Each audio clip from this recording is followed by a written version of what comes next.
ఒక్క ఇందిరమ్మ ఇల్లు నువ్వు కట్టినట్టు చూపెడితే ఒక్క ఇందిరమ్మ ఇల్లు నువ్వు కట్టినట్టు చూపెడితే నేను శాశ్వతంగా రాజకీయ సన్యాసం తీసుకుంటా. నా పేరు సైదమ్మ, మాది బోడుపలు. మాకు ఇందిరమ్మ ఇల్లు వచ్చింది. మేము పెట్టుకున్న కాంచి డబ్బులు కూడా మంచిగా పడ్డాయి.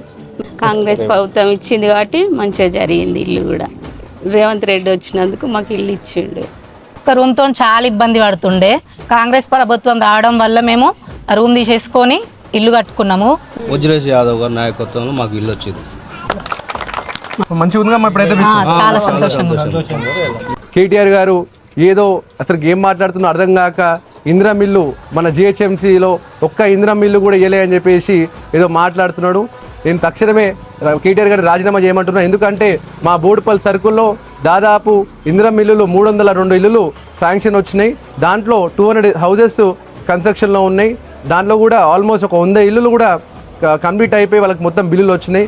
కానీ రాజకీయ లబ్ధి కోసం నోటికి ఏదొస్తుంది మాట్లాడి మనం ఇందిరా మిల్లు ఇచ్చినా కానీ ఇయ్యలే అని చెప్పేసి కేటీఆర్ గారు చెప్తున్నారు. మొన్న అధికారం పోయినాక అసలు ఏం మాట్లాడుతుండు, ఏం అసలుకి నోటికి ఎంతో సంత మాట్లాడుతుండు. అందుకే కేటీఆర్ గారు తక్షణమే రాజీనామా చేయమంటున్నాం. నేను బీఆర్ఎస్ నాయకులన్నీ ఒకటే హెచ్చరిస్తున్నాయి ఏంటంటే, మేము పని చేసినాం. మా కాంగ్రెస్ పార్టీ అధికారంలోకి వచ్చి 2.5 years అయింది. ఆ 2.5 yearsలో కానీ ఏవైతే మేము చెప్పిన పథకాలు ఉన్నాయో ఒక్కొక్కటి నిలబెరుస్తూ ఉన్నాం.